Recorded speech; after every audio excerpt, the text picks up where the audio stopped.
கர்த்தருடைய பரிசுத்த நாமத்திற்கு மகிமை உண்டாவதாக. நீதிமானுடைய ஆசீர்வாதத்தை குறித்து பார்க்கிறோம். பவுலுடைய ஜெபத்திலே தேவன் நம்மை அழைத்ததினாலே நான் அந்த இழைப்பை ஏற்றுக்கொள்ளும் போது நமக்கு கிடைக்கிற இலவச ஆசீர்வாதங்களை பார்க்கிறோம். ரட்சிப்பு இலவசம், காற்று, மழை, தண்ணீர் அத்தனை இலவசமாக கொடுக்கிறார். அவர் நன்றி கெட்டவர்களுக்கும் துரோகிகளுக்கும் நன்மை செய்கிறார் என்று பார்த்தோம். நல்லோர் மேலும் தீயோர் மேலும் மழை வருஷிக்கப்படுகிறார் என்று பார்த்தோம். அப்போஸ்தலர் நடவடிக்கை 17:25 சகல மனுஷனுக்கும் ஜீவனையும் சுவாசத்தையும் சகலத்தையும் கொடுக்கிறவர். ஆனால் இயேசு கிறிஸ்து ஒரு மனிதன் விசுவாசிக்கின்ற பொழுது அவன் தேவ நீதிமானாக பார்க்கிறான், அவன் விசேஷமானவனாக மாறுகிறான். நீதிமானுக்கு இருக்கிற ஆசீர்வாதத்தை பார்க்கிறோம். ஒருவன் 2 கொரிந்தியர் 5:17 வாசித்தோம். ஒருவன் கிறிஸ்துவுக்குள் இருந்தால் புது சிருஷ்டியாக இருக்கிறான், பழையவைகள் ஒழிந்து போயின, எல்லாம் புதிதாகின. எது புது சிருஷ்டி ஆயிடுச்சு? ஆள் மாறிட்டானா, இல்லை கலர் மாறி போச்சா, இல்லை மனசு மாறிடுச்சா? இல்லை அருமையானவர்களே, மனிதன் 3 பகுதியாக இருக்கிறான். 1 தெசலோனிக்கேயர் 5:23 படி சமாதானத்தின் தேவன் தானே உங்களை முற்றிலும் பரிசுத்தமாக்குவாராக, உங்கள் ஆவி, உங்கள் ஆத்மா, உங்கள் சரீரம் குற்றமற்றதாய் காக்கப்படுவதாக. அப்படியானால் ஒரு மனிதன் ஆவி, ஆத்மா, சரீரம் என்ற நிலையில் இருக்கிறான். இயேசு கிறிஸ்துவை ஏற்றுக்கொள்ளும் பொழுது இந்த ஆவி மனிதன், இந்த ஆவிக்கு இன்னொரு பேர் இருதயம் என்று பெயர். இருதயமாகிய அந்த இருதயம் உள்ளம் என்று பெயர். இந்த இருதயத்திலே, நம்முடைய இருதயத்தில் இயேசுவை ஏற்றுக்கொள்ளும் பொழுது அவன் புது சிருஷ்டியாக மாறுகிறான். நம்முடைய ஆவி புதுசாக இருக்கிறது, புதிய சிருஷ்டியாக இருக்கிறான். ஆனால் சரீரம் இன்னும் மாறவில்லை. கர்த்தருடைய நாமம் மகிமைப்படுவதாக. ஒரு நாள் இயேசு கிறிஸ்து வரும் பொழுது கண்டிமை நேரத்திலே இமைப்பொழுதே இந்த சரீரம் மறுரூபமாகும்.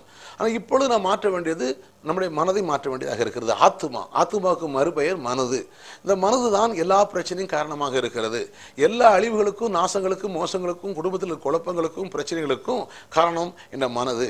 இஸ்ரவேல் ஜனங்கள் வனாந்தரத்தில் அழிந்து போவதற்கு காரணம் காலகாலமாக அடிமைத்தனமாக இருந்து அந்த மனது அடிமைத்தனத்திலே பழகினபடியினாலே அவர்கள் விடுதலை பெறவில்லை. அதுபோல்தான் அருமையானவர்களே, அந்த பாரம்பரிய எண்ணங்கள், பாரம்பரிய சிந்தனைகள் மனது நிறைந்து கிடக்கிறது. அப்படியானால் இந்த மனதை தேவனுடைய வார்த்தையை கொண்டு மாற்ற வேண்டும். அப்பொழுது அவர்கள் வெற்றி அடைவார்கள். மனம் மாற்றப்படாத பட்சத்திலே அவர்கள் ஆசீர்வாதத்தை பெற முடியாது. கர்த்தருடைய நாமம் மையப்படுவதாக. நான் நீதிமானதை பற்றி நாம் பார்த்தோம். நீதிமானுக்கு ஆசீர்வாதத்தை குறித்து நாம் பார்த்தோம். நீதிமானுக்கு இருக்கிற சகல நன்மைகளை குறித்து நாம் பார்த்தோம். நாம் அந்நியன் அல்ல, பரதேசி அல்ல, தேவனுடைய பிள்ளை, தேவனுடைய வீட்டார் என்று நாம் பார்த்தோம். இன்றைக்கு ரோமரிலிருந்து இன்னும் இந்த நீதிமானுக்குரிய இன்னும் சில சத்தியங்களை நாம் பார்ப்போம்.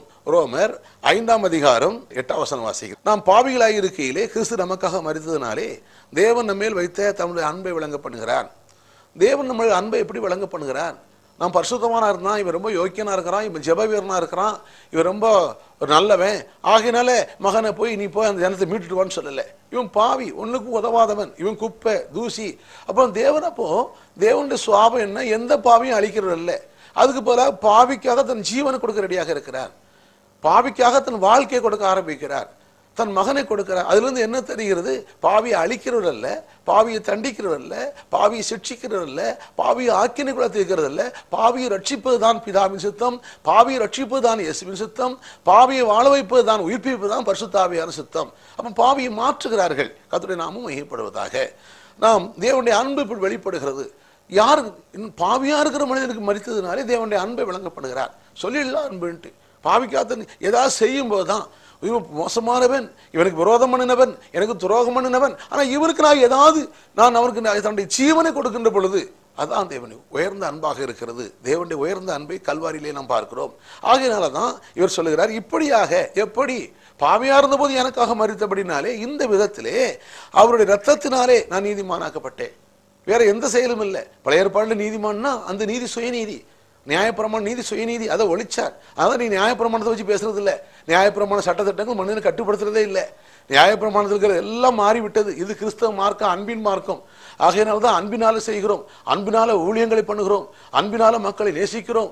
நியாயப்பிரமாணம் கண்ணு பல்லுக்கு பல்லு. ஆகையால எந்த மனிதனையும் எந்த சட்டத்திட்டமும் கட்டுப்படுத்தாது. இதை செய்யலனா சாபம், அதை செய்யலனா சாபம், அப்படி சாபம், இப்படி சாபம். அது நியாயப்பிரமாணம். அதை ஒழித்து விட்டார்.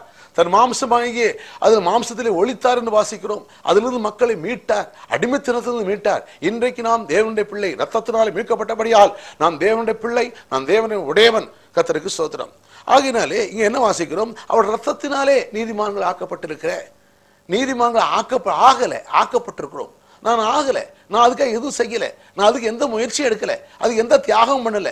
நான் நீதிமான ஆக்கப்பட்டிருக்கிறேன். அருமையானவர்களே, ஆக்கப்பட்டிருக்கிறேன். யாரோ ஒருத்தர் செய்த செயல், அதுதான் தேவன். புது சிருஷ்டி ஆக்கப்பட்டிருக்கிறேன். அது தேவனுடைய வல்லமை, அது தேவனுடைய செயல். கர்த்தருடைய நாமம் மகிமைப்படுவதாக. ஆக்கப்பட்டிருக்க கோபாக்கினைக்கு நீங்களாக அவராலே நாம் ரட்சிக்கப்படுவது அதிக நிச்சயமாமே. இந்த உலகத்தில் கோபாக்கினை இருக்கிறது.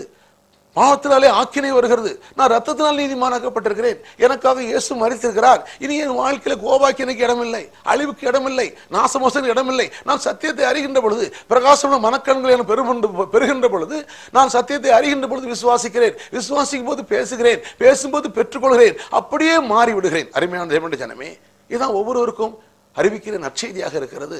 அப்போ கோபாக்கினை கிடையாது. உங்க வாழ்க்கையில நீங்கள் நீதிமானுக்கு அந்த ரத்தத்தினால் நீதிமானாக்கப்பட்டிருக்கிறீங்க. நீங்க செஞ்ச செயல்னாலன்னா செஞ்சா ரைட் பரவாயில்ல, நீ செய்யலையா உனக்கு ஆக்கிறேன். இப்போ நான் எதுவும் செய்யல, இயேசு ரத்தத்தால் நீதிமானாக்கப்பட்டபடியினால எனக்கு என்னுடைய வாழ்க்கையிலே கோபாக்கினை, சாபங்கள், தரித்திரங்கள், இல்லாமை, நெருக்கங்கள், கலக்கங்கள், குழப்பங்களுக்கு இடமில்லை. நான் ரட்சிக்கப்படுவது அதிக நிச்சயமாமே. விசுவாசிக்கிறேன். ரட்சிப்பு என்றால் என்ன? வெறும் பாவத்துல மாத்திரம் அல்ல, வியாதி, வறுமை, தோல்வி, நெருக்கம், கஷ்டம், குழப்பம், பிரச்சனை எல்லாவற்றும் ரட்சிப்பு. அருமையான தேவனுடைய ஜனமே, கர்த்தருடைய நாமம் மகிமைப்படுவதாக. அதிக நிச்சயமாமே. ஆனா அதுக்கு விளங்க வேண்டும். நான் யார் என்பதை விளங்க வேண்டும். நான் நீதிமான், நான் தேவனுடைய பிள்ளை, நான் அந்நியன் அல்ல, நான் பரதேசி அல்ல, நான் தேவனுடைய வீட்டான். ஆகையினாலே நான் தேவனுடைய வீட்டில் தான் இருக்கிறேன், நான் தேவனோடு தான் கூட இருக்கிறேன், சிங்காசனத்தில் அவரோடு கூட உட்கார வைக்கப்பட்டிருக்கிறேன். எனக்கு சாத்தான் மேல் அதிகாரம் கொடுக்கப்பட்டிருக்கிறது.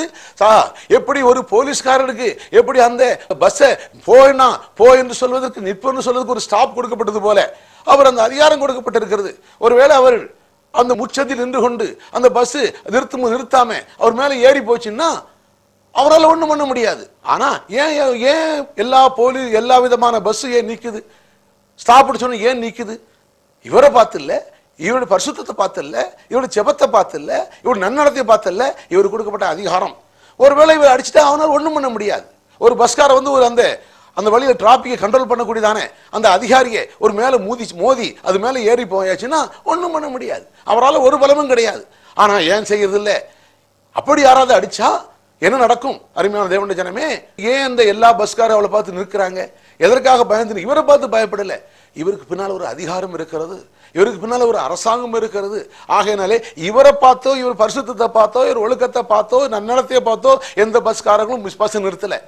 இவர் ஸ்டாப் சொன்ன உடனே இவருக்கு பின்ன அதிகாரத்துக்கு பின்னால ஒரு அரசாங்கம் இருக்கிறது, ஒரு அரசாங்கம் இயங்கிக் கொண்டிருக்கிறது.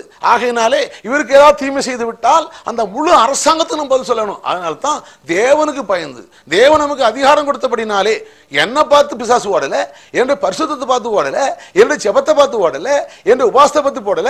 நான் தேவனுடைய வார்த்தையை விளங்கி நான் செயல்படுத்துகின்ற போது என் அதிகாரத்தை நான் அறிந்து, நான் யார் என்றும் எனக்கு என்ன தேவன் கொடுத்தார் என்றும் நான் விளங்கி, நான் பிசாசு மேல, என் பிரச்சனை மேல, துன்பத்தின் மேல, நெருக்கத்தின் மேல இயேசுவின் நாமத்தை, அந்த அதிகாரத்தை உபயோகிக்கின்ற பொழுது எல்லா வல்லமைகளும் விலகுகிறது. காரணம், என்னை பார்த்தல்ல, எனக்கு அதிகாரம் கொடுத்த அரசாங்கத்தை பார்த்து, எனக்கு அதிகாரம் கொடுத்த பரலோக தேவனை பார்த்து பிசாசுகள்லாம் ஓடுகிறார். அருமையான தேவனுடைய ஜனமே, தான் பேயை துரத்துக்கு உபவாசம் படுறது இல்லை. ஏன்னா எனக்கு அதிகாரத்தை கொடுத்திருக்கிறார். என் சக்தியின் அடிப்படையில் சாத்தான் கூடவில்லை, எனக்கு தேவன் அதிகாரம் கொடுத்திருக்கிறார். எத்தனை விசுவாசிக்கிறீங்க? நீங்கள் அதிகாரம் பெற்றவர்கள். ஆனால் தான் இயேசு சொன்னார், நீதிமானுடைய அதிகாரம் என்ன? விசுவாசிகளுக்கு அடையாளம், என் நாமத்தினாலே பிசாசு துரத்துவார்கள். உங்க ஜெபத்தினாலே பிசாசு துரத்துவார்கள், உபவாசத்தினால அல்ல. இயேசு உயிர் திறந்த பின்பு நமக்கு கிடைத்த பாக்கியம் என்ன? என் நாமத்தினாலே, என் நாமத்தினாலே, இயேசுவின் நாமத்தினாலே ஆசீர்வாதம், இயேசுவின் நாமத்தினாலே சுகம், ஆசீர்வாதம் இயேசுவின் நாமத்தினாலே, வெற்றி இயேசுவின் நாமத்தினாலே, விடுதலை இயேசுவின் நாமத்தினாலே, ஐஸ்வர்யம் இயேசுவின் நாமத்தினாலே, நன்மைகள் இயேசுவின் நாமத்திலே. அந்த நாமத்தை உங்கள் வாயில வைத்துக் கொள்ளுங்கள். சாப்பிடும்போது இயேசுவின் நாமத்தில் சாப்பிடுங்கள், பேசும்போது இயேசுவின் நாமம். அந்த நாமம் எல்லா வானங்களுக்கு மேல உயர்த்தப்பட்ட நாமம், அது நீதிமான்களுக்கு உபயோகப்படுது நாமம். ஆனா இதே நாமத்தை என்ன செய்தா ஒரு பிரதான ஆசாரியர், அவனுடைய பிள்ளைகள் 7 பிள்ளைகள் போய் அந்த நாமத்தை உபயோகிச்சாங்களா? அப்போஸ்தலர் நடபடிகளை பார்க்கிறோம். பவுல் பிரசங்கிக்கிற இயேசுவின் நாமத்துல பிசாசை போர்னு சொல்லிக்கிறாங்க. உடனே என்ன தெரியுமா? அவங்களுக்கு என்ன நம்பிக்கை? நாங்க எங்க அப்பா பிரதான ஆசாரியர், ரொம்ப வேதத்தை கரைச்சி குடிச்சவர், நாங்க பிரமாணத்தில் வாழ்கிறவர்கள், நாங்க வாரத்தில் 2 நாள் உபாசம் எடுக்கிறவர்கள், நாங்க தசமபாகம் கொடுக்கிறவர்கள், நாங்கள் வேதத்துக்காக நிற்கிறவர்கள். ஆகையினால் இவர் தான் துரத்துவாரோ, பவுல் தான் துரத்துவாரோ, பவுல் தான் இயேசு நாமமா, நாங்களும் சொல்லி பார்க்கிறோம் சொல்லிட்டு ஒரு பிரதான ஆசாரியருடைய பிள்ளைகள் 7 பேர் போய் என்ன பண்ணாங்களாம்? பிசாசு பிடிச்ச மனுஷன் வீட்டில் போயிட்டு துரத்துனாங்களாம். அப்போஸ்தலர் நடபடிகள் 19ஆம் அதிகாரத்தில் அந்த காரியத்தை நீங்க பார்க்கலாம். 13ஆம் வசனத்தில் வாசிக்கிறேன் கேளுங்க. அப்பொழுது தேசாந்திரிகளாய் திரிகிற மந்திரவாதிகளாகிய யூதரி சிலர் பொல்லாதாவில் பிடித்திருக்கும் மேல் கர்த்தராகிய இயேசுவின் நாமத்தை சொல்ல துணிந்து பவுல் பிரசங்கிக்கிற இயேசுவின் பேரில் ஆணையிட்டு உங்களுக்கு கட்டளையிடுவோம் என்றார்கள். 14ஆம் வசனம், பிரதான ஆசாரியனாகிய சேகா என்னும் ஒரு யூதனுடைய குமாரர் 7 பேர் இப்படி செய்தார்கள். அவர் யாரு? பிரதான ஆசாரியர். நானும் இயேசு நாமத்தை உபயோகிக்கிறேன், நானும் இயேசு நாமத்தில் பேசுறேன். பவுல் தான் பேசுவாரோ? பவுல் தான் துரத்த முடியுமோ? அவர் என்ன பெருசு? எங்க அப்பா பிரதான ஆசாரியர், அவர் நாங்கள் குருக்கள், நாங்கள் வேதம் தெரிஞ்சவர்கள், எங்க நியாயப்பிரமாணத்தில் நாங்கள் நியாயப்பிரமாணத்தை கை கொள்கிறவர்கள், நாங்கள் சட்டத்திற்கு கை கொள்கிறவர்கள், நாங்களும் துரத்துறோம். அவர் மாதிரி நாங்க பண்றோம். பவுல் பிரசங்கிற இயேசு நாமத்தில் பிசாசு துரத்தினாங்களாம். யாருங்க? பிரதான ஆசாரியருடைய பிள்ளைகள். என்னோட தெரியுமா? 15 வசனம் 19, 15.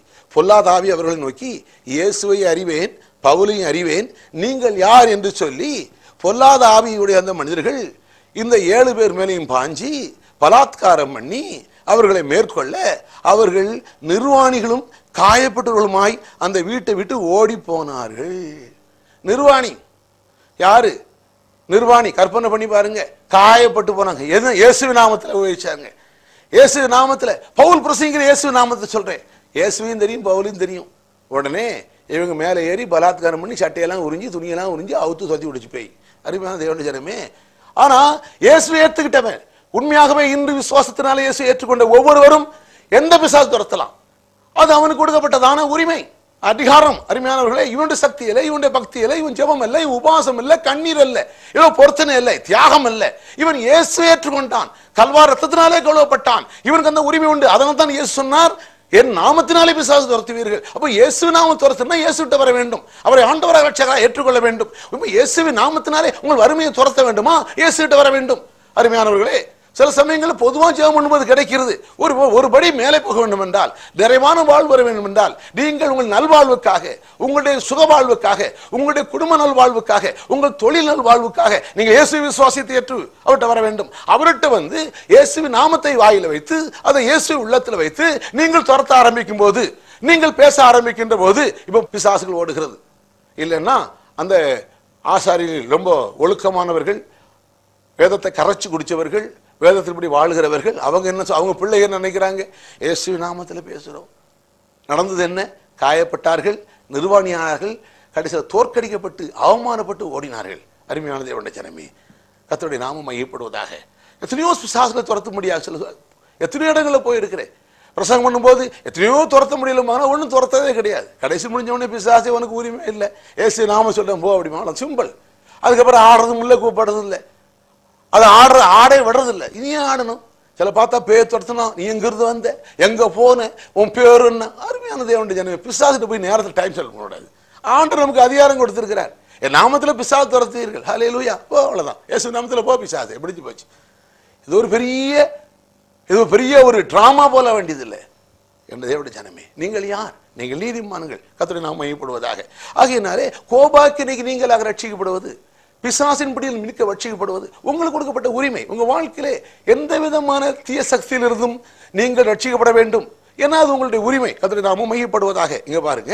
அப்படியானால் மீண்டும் நாம் சில காரியங்களை பார்ப்போம். ரோமர்ல என்ன வாசிக்கிறோம்? இந்த சத்தியத்தை தொடர்ந்து நான் உங்களோடு பேசட்டும். நீதிமானுக்கு ஆசீர்வாதம்.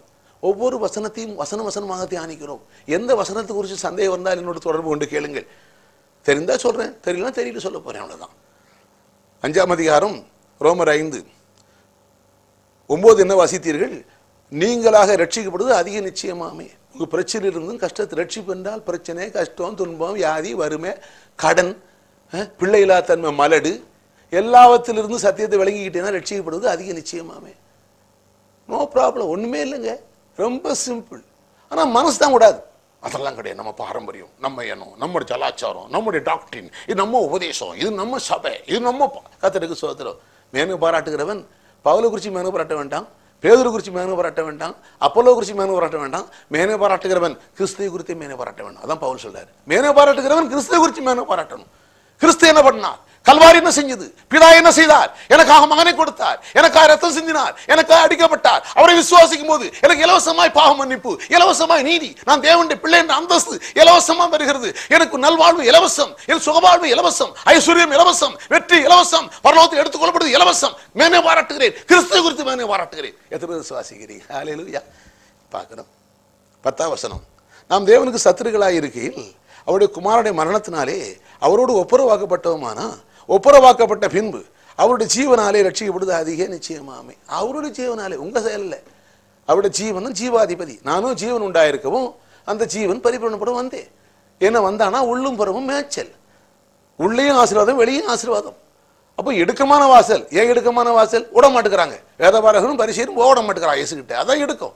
அதையும் தாண்டி நீ என்ன வேதபார உன் கோயில் போனாலும், என்னை கோயில் விட்டு துரத்தினாலும் பரவாயில்ல, எங்கள் அப்பா யார் என்ன பண்ணாலும் பரவாயில்ல, இயேசுகிட்ட போகிறேன், ஜீவன்கிட்ட வந்துட்டேன். அப்போ அந்த ஜீவன் வந்த உடனே அவர் எனக்காக மரித்தபடினாலே, அவர் செஞ்ச செயல்னாலே நான் ரட்சிக்கப்படுவது, அந்த கஷ்டத்திலிருந்தும் துன்பத்திலிருந்தும் பிரச்சனையிலிருந்தும் பாவத்திலிருந்தும் வியாதியிலிருந்தும் வறுமையிலிருந்தும் மீட்கப்படுவது அதிக அதிக நிச்சயமாமே. சொல்லுங்க, அதிக நிச்சயமாமே. நான் நல்வாழ்வுடைய அதிக நிச்சயமாமே. அப்ப என்ன பண்ணணும்? இதை மனசுல வைக்கணும். அந்த பழைய தகவலை இயேசுவின் நாமத்தில் எடுத்து எரியணும். இந்த நேம் ஆஃப் ஜீசஸ் மனசில் இருக்கிற எல்லா குப்பைகளையும் தூக்கி கொட்டி தூர போட்டுட்டு இந்த வசனத்தை கொண்டு மனதை மாற்ற வேண்டும். அதான் ரோமர் 12ஆம் அதிகாரத்தில் வாசிக்கிறோம். உன் மனதை மறுரூபமாக்குங்கள், தேவனுடைய வார்த்தையை கொண்டு மாற்றுங்க. மனதில் இருக்கிற சாக்கை எழுதிட்டு கம்ப்யூட்டர் போல அந்த பழைய தகவலை அழிச்சிட்டு எரஸ் பண்ணிட்டு தேவன் தர்ற புதிய தகவலை எழுதுங்க. நான் இயேசுவை ஏற்றுக்கொண்டு நான் நீதிமான், எனக்கு அதிகாரம் உண்டு, நான் தேவனுடைய பிள்ளை, நான் அந்நியன் அல்ல, நான் பரதேசியில, தேவனுடைய வீட்டார், ஆசீர்வாதம் எனக்கு சொந்தம், நான் வறண்டாவில் இல்லை, நான் பழைய ஏற்பாட்டு மனுஷனை போல வறண்டால இல்லை, நான் வீட்டுக்குள்ள இருக்கிறவன், முதல் தோசை எனக்கு, முதல் மீன் எனக்கு, எனக்கு இருக்க ஆசீர்வாதமா எனக்கு, எனக்கு போகத்தான் பழைய ஏற்பாடு. எத்தனை விசுவாசிக்கிறீங்க? ஹல்லேலூயா. என்ன வாசிச்சிங்க? அதுவும் அல்லாமல் 11ஆம் வசனம், இப்பொழுது ஒப்புரவாதில் நமக்கு கிடைக்க பண்ணினேன் நம்முடைய கர்த்தராகிய இயேசு கிறிஸ்து மூலமாய் நான் தேவனை பற்றியும் மேன்மை பாராட்டுறோம். யாரை குறித்து மேன்மை பாராட்டுறோம்? தேவனை பற்றி மேன்மை பாராட்டணுங்க.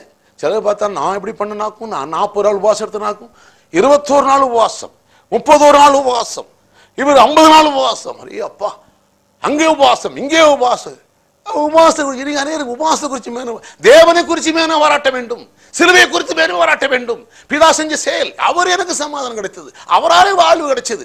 இப்படிப்பட்ட மேன்மை பாராட்டினா ஆசீர்வாதமா இருக்கும். சத்தியம் தெரியாதனால குழந்தையா இருக்கிறதுனால பார்த்தீங்கன்னா இந்த சின்ன பிள்ளை பார்த்தீங்கன்னா நம்ம சாக்லேட் வச்சிருக்கோம், அப்பா தான் கொடுத்துருப்பாங்க, கொடுத்தோடனே வாங்கிக்கிடும், பார்க்குற வரைக்கும் இப்படி இருக்கும். கொடுத்த பிறகு அம்மா கொஞ்சம் கொடுமா, கொடுக்க மாட்டேன், அப்பா கொஞ்சம் கொடுமா, கொடுக்க மாட்டேன். ஏன்னா குழந்தை. கர்த்தருடைய பரிசுத்த நாமத்துக்கு மகிமை உண்டாகட்டும். அருமையான தேவனுடைய ஜனமே, இதை விளங்கிக் கொள்ள வேண்டியதும் இதை விசுவாசிக்க வேண்டியதும் அவசியமாக இருக்கிறது. என்ன வாசிச்சீங்க? அவருடைய தேவனை குறித்து மேல பாராட்ட வேண்டும். 5:11 ரோமர் 5:11 படி இது அவரால் கிடைச்சதுயா, அவர் மூலமா எனக்கு கிடைக்க பண்ணினேன். இப்பொழுது ஒப்புரவாகுதலை நமக்கு கிடைக்க பண்ணினேன். கிடைக்க பண்ணினார், நான் பெற்றுக்கிடல, அவன் மேலே பாராட்டுகிறோம். ரொம்ப முக்கியமான காரியம். 12ஆம் வசனம் தொடர்ந்து நாளைக்கும் பார்ப்போம், இப்போ வாசிப்போம். 12ஆம் வசனம் வாசிக்கிற பாருங்க. இப்படியாக, ரொம்ப கவனிங்க, ரோமர் 5:12, இப்படியாக ஒரே மனுஷனாலே பாவமும் பாவத்தினாலே மரணமும் உலகத்தில் பிரவேசித்தது போலவும் எல்லா மனுஷரும் பாவம் செய்தபடியால் மரணம் எல்லாருக்கும் வந்தது போலவும் இதுவும் ஆயிற்று. எதுவும் ஆயிற்று? நீதி. நீதி எப்படி வந்துச்சு? பாவம் எப்படி வந்துச்சு? நீங்க பாவம் பண்ணீங்களா? அந்த கனியை சாப்பிட்டீங்களா? அந்த தாத்தாவை பார்த்தீங்களா? அந்த பாட்டியை பார்த்தீங்களா? அந்த விளக்கப்பட்ட கனியை சாப்பிட்டது அந்த அம்மா. அதான் சொல்றாரு, ஒரு மனுஷனால பாவம் வந்துச்சு. யார் அந்த ஒரு மனிதன்? ஆதாம். யார் அந்த ஒருத்தி? அந்த ஏவாள். அந்த பாட்டி ஆண்டவர் சொல்ல, ஆண்டவரே அந்த ஆதாமுக்கு எனக்கு சம்பந்தம் இல்லையே, அவன் கறி சாப்பிட்டான், அவனுக்கு தானே மரணம், எனக்கு ஏன் மரணம்? அதாங்க சொல்றாரு. நல்ல கவனிங்க. இப்படியாக ரோமர் 5:12, இப்படியாக ஒரே மனுஷனாலே பாவமும் பாவத்தினாலே மரணமும் உலகத்தில் பிரவேசித்தது. யார் அந்த ஒரு மனுஷன்? ஆதாம். அதான் பின்னால் விளக்குகிறார். முழுசும் படிங்க. நீதிமானுடைய நீதிமானா எப்படின்னு விளங்கிக் கொள்ளணும். இந்த நீதி எப்படி வந்துச்சு?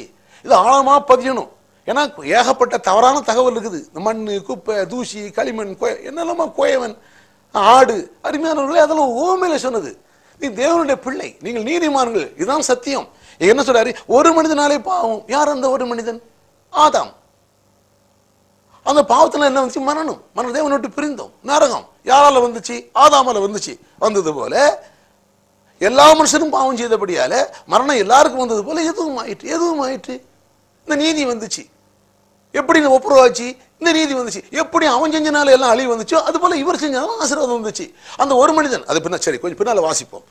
13ஆம் வசனம், நியாயப்பிரமாணம் கொடுக்கப்படுறதுக்கு முன்னும் பாவம் உலகத்தில் இருந்தது, நியாயப்பிரமாணம் இல்லாதிருந்தால் பாவம் எண்ணப்பட மாட்டாது. அப்படி இருந்தும் 14ஆம் வசனம் கவனிங்க. அப்படி இருந்தும் மரணமானது ஆதாம் முதல் மோசே வரைக்கும் ஆதாமின் மீறுதலுக்கொப்பாய் பாவம் செய்யாதவர்களையும் ஆண்டு கொண்டது.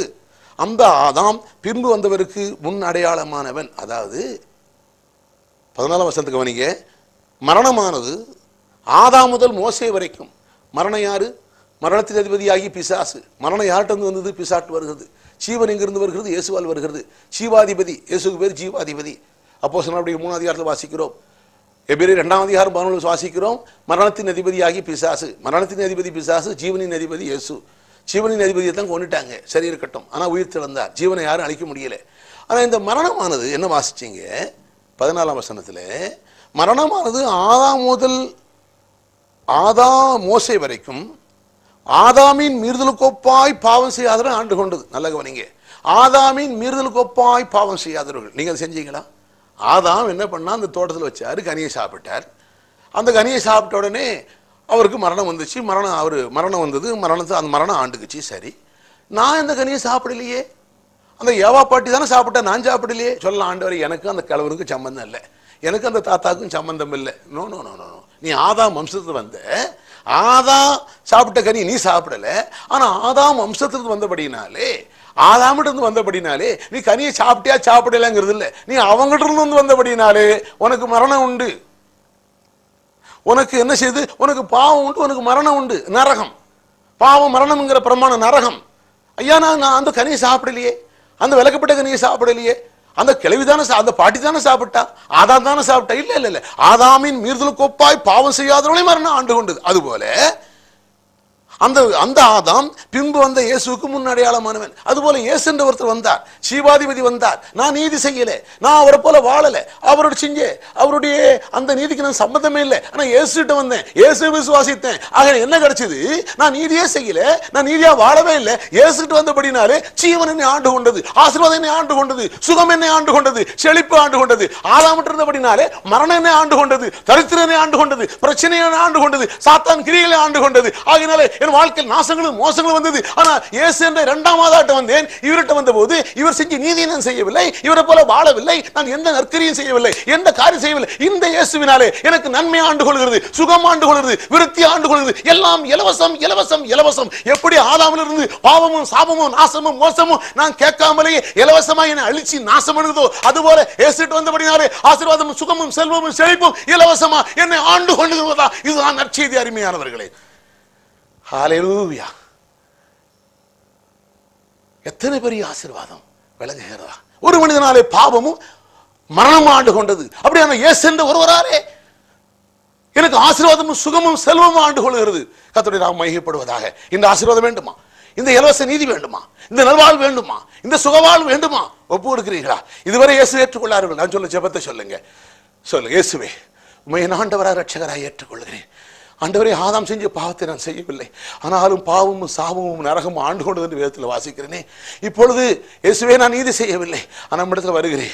உம்முடைய ஆசீர்வாதம் என்னை ஆண்டு கொள்ளட்டும். உம்மை என் ஆண்டவராக இரட்சகராக ஏற்றுக்கொள்கிறேன். இதனால் என்னை ஆண்டு கொள்ள முடியாமல் அழைக்கிறேன். ஆண்டவரே, என் பாவத்தை மன்னித்து என் வாழ்க்கையை ஆண்டு கொள்ளும், என் குடும்பத்தை ஆண்டு கொள்ளும், என் தொழிலை ஆண்டு கொள்ளும். ஆண்டவரே, உம்முடைய ஆசீர்வாதம் என்னை ஆண்டு கொள்ளட்டும், உம்முடைய நீதி என்னை ஆண்டு கொள்ளட்டும், உம்முடைய சுகம் என்னை ஆண்டு கொள்ளட்டும், உம்முடைய வெற்றி என்னை ஆண்டு கொள்ளட்டும். அதற்கு என் வாழ்க்கையை அர்ப்பணிக்கிறேன். தேவா, என்னை ஏற்றுக்கொண்டதுக்காக நன்றி. இந்த நாளிலே உம்முடைய வார்த்தையின்படி உம்மை ஏற்றுக்கொண்டபடியா, இந்த நாளிலிருந்து நான் தேவனுடைய பிள்ளையா இருக்கிறபடியா உமக்கு ஸ்தோத்திரம். இந்த நாளிலிருந்து நான் ஆசீர்வாதமாக இருப்பேன். என் வாழ்க்கையில தீமை என்னை ஆளாது, பிரச்சனை என்னை ஆளாது. காரணம், நீர் சொன்னீர், நான் அதை நம்புகிறேன். எனக்கு அப்படி ஆகிறபடியா உமக்கு நன்றி. தேங்க்யூ. அருமையானவர்களே, இயேசு ஏற்றுக்கொண்டபடியா இன்னும் நீங்க தேவனுடைய பிள்ளைகள். உங்களுக்காக நான் ஜெபிக்க போகிறேன். ஒரு ஜெபத்தை கற்றுத்தருகிறேன், அவ்வளவுதான். உங்களுக்கு வியாதி உண்டோ, பிரச்சனை உண்டோ, நீங்கள் ஜெபிப்பதற்கு ஒரு மாடல் ஜெபத்தை பண்ணுகிறேன். நீங்கள் உங்கள் வியாதி மேல கைகளை வைத்துக் கொள்ளுங்கள், உங்கள் பிரச்சனை மேல கைகளை வைத்துக் கொள்ளுங்கள். உடைய மனதில் குழப்பமா, தலைமையில கைகளை வைத்துக் கொள்ளுங்கள். ஓ, மனரீதியா பிரச்சனையா, கவலைகளா, பயமா, தலைமையில கைத்துக் கொள்ளுங்கள். இந்த ஜெபத்தை பண்ணுங்கள். சொல்லுங்க, இயேசுவின் நாமத்திலே. எல்லாரும் சொல்லுங்க, இயேசுவின் நாமத்திலே என் சரீரமே சுகமடைவாயாக. இயேசுவின் நாமத்திலே மனக்குழப்பங்கள் விலகுவதாக. நான் நீதிமான், நான் தேவனுடைய பிள்ளை. எல்லா கலக்கங்களும் இயேசுவின் நாமத்திலே விலகுவதாக. நன்மை உண்டாவதாக. பரலோக பிதாவே, எனக்கு இயேசு நாமத்தை கொடுத்தீர். கல்வாரி ரத்தத்தினாலே என்னை நீதிமானாக்கினீர். நீதிமானுடைய வாழ்க்கையிலே பனையை போல செழிப்பு, கேதுரு போல வளர்ச்சி என்று சொன்னீரே. நீதிமானுக்கு ஒரு கேடு வராது என்று சொன்னீரே. இயேசுவின் நாமத்திலே மனதில் இருக்கிற கேடுகள், சரீரத்தில் இருக்கிற கேடுகள், உடலில் இருக்கிற வியாதிகள், குடும்பத்துக்கு இருக்கிற பிரச்சனைகள் இயேசு கிறிஸ்துவின் நாமத்திலே விலகுவதாக. நான் நீதிமான், சுகம் என்னை ஆண்டு கொள்வதாக. தரித்திரத்திலிருந்து விடுதலை உண்டாவதாக. ஐஸ்வர்யம் ஆண்டு கொள்வதாக. எல்லா குழப்பத்திலும் விடுதலை உண்டாவதாக. சகல வெற்றியும் எனக்கு வாழ்க்கையில ஆண்டு கொள்வதாக, சகல நன்மைகளும் ஆண்டு கொள்வதாக. இயேசுவின் நாமத்திலே உச்சிலிருந்து உள்ளங்கால் வரை ஆசீர்வாதத்தினால் நிரப்புகிறேன். இயேசுவின் நாமத்திலே ஆசீர்வதிக்கிறேன். ஆண்டவரே, என் குடும்பம் ஆசீர்வதிக்கப்படுவதாக, என் தொழில் ஆசீர்வதிக்கப்படுவதாக, என் வியாபாரம் ஆசீர்வதிக்கப்படுவதாக. தேவா, என் மனதிலே ஆண்டவரே ஒரு தெளிந்த ஞானம், ஆண்டவரே ஐஸ்வர்யம் சம்பாதிக்க ஆற்றல், திறமை எனக்கு உண்டாவதாக ஆசீர்வதிக்கிறோம் இயேசுவின் நாமத்தில் பிதாவே, ஆமென். அருமையானவர்களே, நீங்கள் நீதிமான். ஒரு மனிதனாலே பாவம் மரணம் வந்தது, ஒரு மனிதனாலே இயேசு என்ற ஒருவராலே நீதி ஆசீர்வாதம் வருகிறது. இதெல்லாம் இலவசமாக வந்தது. பாவமும் அழிவும் இலவசமாய் வந்தது. ஆசீர்வாதமும் நல்வாழ்வும் இயேசு என்ற ஒருவராலே அவரை விசுவாசிக்கும் போது இலவசமாக இருக்கிறது. கர்த்தர் தாமே உங்களை ஆசீர்வதிப்பாராக. நாளை சந்திப்போம்.